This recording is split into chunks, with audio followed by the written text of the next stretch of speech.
Can't get enough The X-Files? Wish Lost had gone on 6 seasons longer? Then Fringe should be the next binge watch on your list.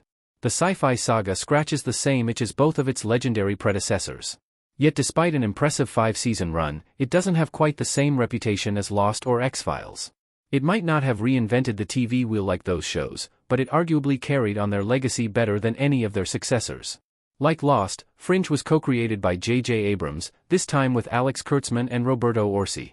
The series lasted 100 episodes, airing between 2008 and 2013.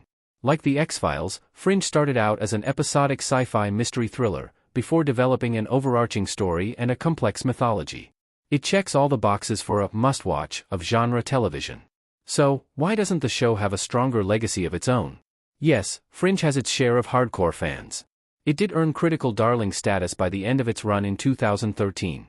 And yes, there is a controversial critical argument that can be made that Fringe is a better show than either X-Files or Lost. That is, Fringe is more well-made television. It just never escaped their shadow, or truly asserted itself as the superior series. Fringe never reached the pop culture status of Lost or X-Files, but it's still a must-watch series. Fringe, 5-season, 100 episodes, starring John Noble, Joshua Jackson, Anna Torv and more. Fringe debuted as part of Fox's fall 2008 lineup. The show aired on Tuesday nights. Midway through Fringe's first season, Lost returned for its 5th season, dominating Wednesdays nights on ABC. At the time, viewers already knew this was Lost's penultimate season. From the jump, Fringe was positioned as TV's next great sci-fi/supernatural series. The next great spooky mystery show.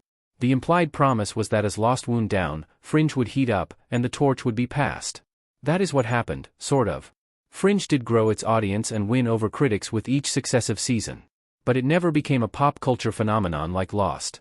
It was an imposingly high bar to set for the show, but coming from J.J. Abrams, on the network that brought The X-Files to TV, it was the goalpost initially set for the series. Ironically, once Fringe stopped trying to be the next Lost, the next X-Files, and started to become its own thing, is when it really was at its best. To Fox's credit, it never gave up on the show, investing in a full 5-year run for Fringe. When it came time to end the show, Fringe's creative team was given ample time to wrap up the series. And it did so with far more, let's say, grace than either Lost or X-Files.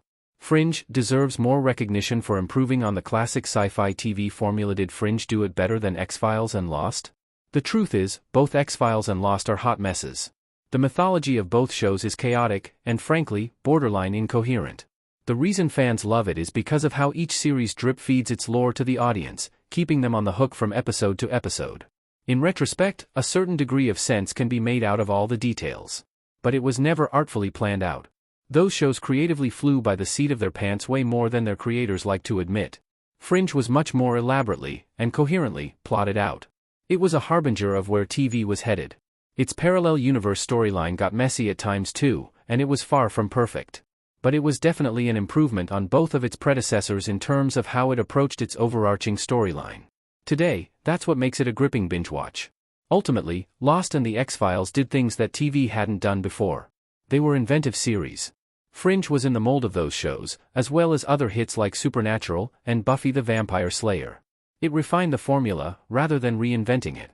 This made it an important show in this history of genre television, but it also makes Fringe an underappreciated relic of its era.